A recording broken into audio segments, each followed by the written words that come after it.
subuh gitu kan, dimulai tadi kurang lebih lah jam 4.46 misalnya kan. Nah itu dibentangkan sampai tiba waktunya syuruk, kurang lebih 1 jam, 1 jam setengah lah setelah itu gitu kan. Jadi kalau misalnya jam 5, setengah 6, selesai waktu. Jadi dalam bentangan itu masih dalam durasi waktu sholat. Ya, di awal waktu kita bagus, pertengahan waktu kalau tak bisa awal juga masih diterima, sampai selesai waktunya pindah ke waktu baru. Jelas sampai di sini dulu? Ini pengantar dulu awal ya. Nah, jadi diupayakan sedapat mungkin, kalaupun kita mencari aktivitas dalam pekerjaan, dalam apapun, diupayakan kita jaga waktu ini supaya kita tunaikan tepat pada waktunya. Bila ada kondisi, ya, yang kondisi itu masuk kategori darurat, ya, yang tidak bisa kita upayakan dengan kemampuan kita semaksimal mungkin untuk menunaikan itu pada waktunya. Ada 2 kondisi darurat itu. Misal kondisi karena memang terkait dengan kondisi fisik yang lelah dan lemah, sehingga mengantarkan kita pada waktu yang berbeda. Nabi pernah diberikan oleh Allah satu contoh ketika malam beliau kemudian terjaga, terus istirahat minta Bilal jaga. Kata Nabi, Bilal jaga ya, nanti kemudian subuh kamu sampaikan kita bangun semua. Siap ya Nabi, tapi saya juga istirahat, saya siap bangun ya. Ternyata semua kesiangan, ya kan? Bangunnya itu sadar ketika matahari mulai bersinar agak terang. Kemudian Nabi bangun, ya, katakan celaka kau Bilal, tadi janji jaga kau kesiangan, ya kan?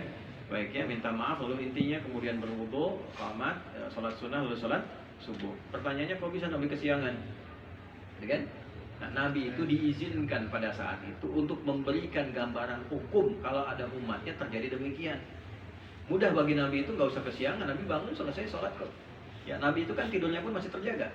Kenapa diizinkan pada saat itu terjadi? Supaya keluar hukum bagi umatnya yang bukan Nabi dan Rasul. Kalau kesiangan masih tetap bisa menunaikan sholat, maka sholatnya dilakukan pada saat bangunnya.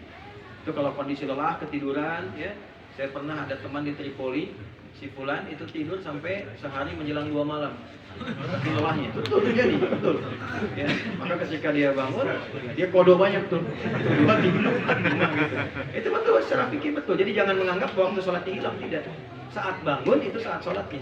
Nah sekarang kondisi keduanya adalah kegiatan yang dikerjakan secara darurat. Gimana nih? Karena aspeknya ini nggak bisa ditinggalkan dan terkait dengan hajat hidup. Ya, seperti yang ditanyakan oleh tadi saudara kita. Gini, pertama, darurat itu sifatnya sementara, bukan sementerus. Kalau memang dalam sementara ini dan dalam keterpaksaan itu mesti dilakukan, maka sifatnya bisa 2 pilihan. Satu, ditarik ke awal, ditakdimkan, dijama di awal. Atau yang kedua, diqadha di akhir. Jelas? Ditakdim diakhirkan, ditakdim dan diakhirkan. Misal, kerja saya ini dari mulai maghrib ini mencakup ke isya nih, gak bisa pas di waktunya, maka tarik kemudian ke awalnya. Kalau isya kan membentangnya agak panjang gitu. Kasusnya sering terjadi misalnya di luar itu, ya, zuhur sampai dengan ke maghrib pekerjaan itu, sehingga asarnya bisa lewat. Tarik asarnya ke zuhur. Jelas? Tunaikan dengan jama', tapi jangan dikosor. Baik ya? Ya, udah ditarik minta diskon itu kan. Kecuali dalam kondisi safar, nanti kalau safar masih boleh. Kalau ini ilatnya cuma ilat sementara, jadi tarik, kerjakan takdim, tunaikan 4/4. Jelas ya? Nah, jadi zuhurnya 4, asarnya apa?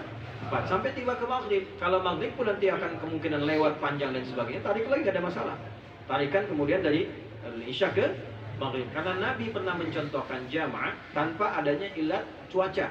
Ya, dulu pernah ada badai, gak ke masjid, tarik kemudian maghrib ke isya, zuhur ke asar. Tapi pernah dalam kondisi normal, ya, tidak ada badai, tidak ada apapun, tapi ada kondisi-kondisi tertentu yang di-highlight oleh para ulama. Oh, ini ada daruratnya yang lain aspeknya, bukan sekedar menjama, tapi ada kondisi lain yang memang menjadikan jama itu harus dilakukan.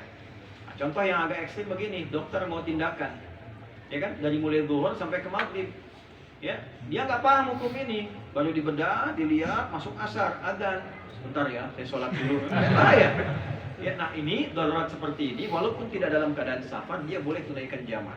Jadi kalau Anda tadi katakan, ya, apakah boleh saya kemudian takhirkan maghrib saya ke waktu isya? Boleh, sah-sah saja. Niatkan Anda untuk mengakhirkan ini dengan niat ibadah kepada Allah Subhanahu wa Ta'ala. Sepanjang memang sama sekali nggak memungkinkan di waktu itu. Saya kira demikian. Ya, jadi boleh dengan niat apa? Niat takhir. Jadi jamaah itu ilatnya 2 sebabnya. 1 masafah, 2 jarak.